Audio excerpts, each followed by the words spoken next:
اچھا چلیے سیدھا آج کے اس موضوع کی گہرائی میں چلتے ہیں، جہاں ہم دیکھیں گے کہ ابتدائی دور کے مومنین آخر کس طرح وہ کامل قلبی سکون اور روحانی توجہ حاصل کرتے تھے۔ جب ہم ان تاریخی حوالوں کو دیکھتے ہیں تو سچ میں انسانی ذہن کی طاقت اور عقیدت کا ایک بالکل نیا پہلو سامنے آتا ہے۔ تو آج ہماری گفتگو کے اہم حصے کون سے ہیں؟ پہلا، خشوع کا اصل مفہوم، پھر آخرت کے تصور کی اہمیت، اس کے بعد وقت کی پابندی سے ملنے والا سکون، اور آخر میں دشمن کے حملے کے دوران عقیدت کی ایک ایسی مثال جو شاید ہی پہلے کبھی سنی ہو۔ پہلا حصہ، خشوع کا مفہوم، یعنی اس روحانی ارتکاز کو سمجھنا۔ اب دیکھیے جو تاریخی مواد ہمارے پاس ہے وہ سب سے پہلے ایک بڑے مسئلے کی نشاندہی کرتا ہے، سخت دل، یعنی ایک ایسی کیفیت جہاں نیک اعمال تو ہو رہے ہوتے ہیں لیکن ان کے اندر کی وہ مٹھاس، وہ جو ایک کنیکشن ہوتا ہے نا، وہ بالکل غائب ہوتا ہے۔ اب یہاں خشوع اور خضوع کا آنا ضروری ہے۔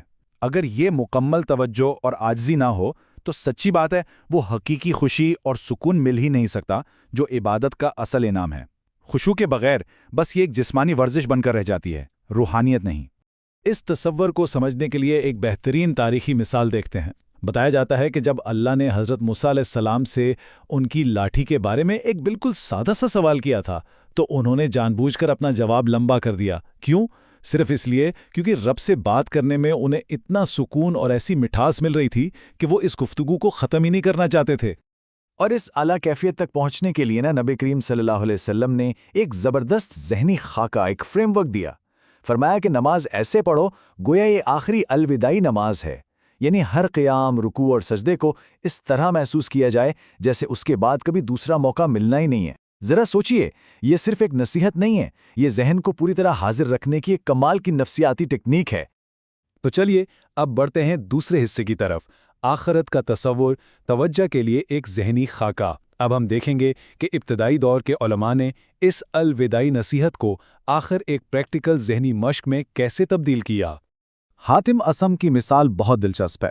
انہوں نے ایک ایسی تصوراتی تکنیک بنائی تھی جو رونگٹے کھڑے کر دے۔ نماز سے پہلے وہ ذہنی طور پر خود کو ان 5 بڑی حقیقتوں میں گھیر لیتے تھے: دائیں طرف جنت، بائیں طرف جہنم، ٹھیک پیچھے موت کا فرشتہ، قدموں کے نیچے پل صراط اور سامنے کعبہ۔ اب خود انصاف کیجئے، اتنے شدید تصور کے بعد کیا ذہن کا ادھر ادھر بھٹکنا ممکن ہے؟ بالکل نہیں۔ لیکن اس سب میں ایک بہت اہم نقطہ ہے۔ اتنی شدید توجہ کے باوجود سچی عاجزی یہی ہے کہ انسان کبھی یہ نہ سمجھے کہ بس اب عبادت پرفیکٹ ہو گئی ہے۔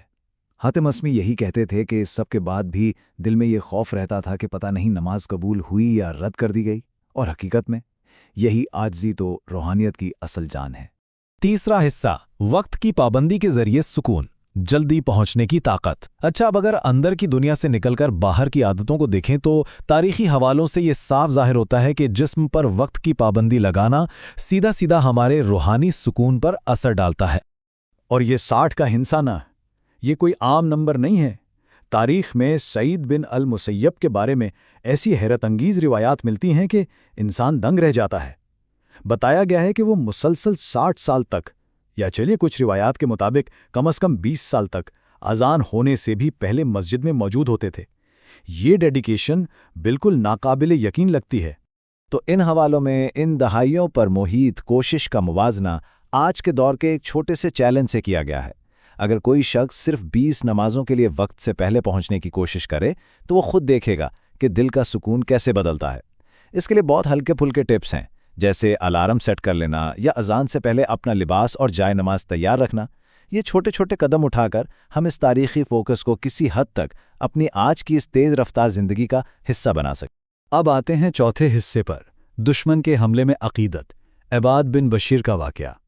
اس مکمل ذہنی اور روحانی توجہ کی اگر کوئی آخری حد دیکھنی ہو نا تو غزوہ ذات الرقاع کا یہ انتہائی حیرت انگیز تاریخی واقعہ بالکل فٹ بیٹھتا ہے۔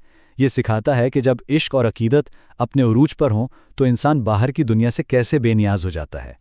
تو ہوا کچھ یوں کہ رات کے پہرے کا وقت تھا اور دشمن بالکل طاق میں بیٹھا تھا۔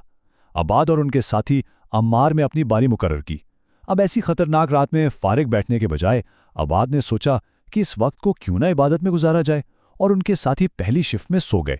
اس رات کی جو ٹائم لائن بتائی جاتی ہے وہ کسی کو بھی ہلا دینے کے لیے کافی ہے۔ پہرا شروع ہوا، عباد نے نماز کی نیت لی اور اچانک ایک دشمن کے تیر نے انہیں آ کر لگا۔ پھر کچھ ہی دیر بعد دوسرا تیر، اور پھر تھوڑی دیر بعد تیسرا تیر۔ لیکن حیرت کی بات، بالکل ناممکن سی بات یہ ہے کہ وہ ہر بار تیر کو نکالتے اور اپنی نماز جاری رکھتے۔ جب تیسرا تیر لگا اور خون بہت بہنے لگا، تب جا کر انہیں احساس ہوا کہ کیمپ کو خطرہ ہو سکتا ہے، تو انہوں نے نماز مختصر کی اور ساتھی کو جگایا۔ جب ساتھی نے اٹھ کر وہ دل دہلا دینے والا منظر دیکھا تو گھبرا کر پوچھا کہ بھائی، جب پہلا تیر لگا تھا تبھی مجھے کیوں نہیں جگایا؟ اس پر عباد کا جواب سنیے۔ انہوں نے فرمایا کہ میں سورۃ الکہف کی تلاوت کر رہا تھا اور مجھے اس میں ایسی لذت، ایسا سکون مل رہا تھا کہ میں بس رکنا ہی نہیں چاہتا تھا۔ سوچئے، روحانی مٹھاس نے جسمانی درد کو بالکل بے اثر کر دیا تھا۔ دراصل تاریخی مواد اس چیز کو بالکل واضح کرتا ہے کہ ان کا روحانی تعلق اس قدر مضبوط تھا کہ اگر کیمپ کی حفاظت کی ذمہ داری ان پر نہ ہوتی تو وہ اس عبادت کو بیچ میں توڑنے کے بجائے وہاں کھڑے کھڑے موت قبول کر لیتے۔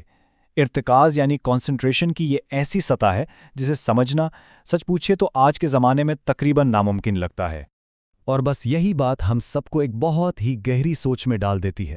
ذرا اس بات پر غور کیا جائے، اگر تاریخ میں لوگ تیروں کی بارش کے بیچ میں بھی ایسا مکمل سکون اور ایسی توجہ حاصل کر سکتے تھے، تو آج جو دنیا بھر کا شور اور مسلسل خلفشار ہے، وہ ہماری اندرونی کیفیت کے بارے میں کیا بتاتا ہے؟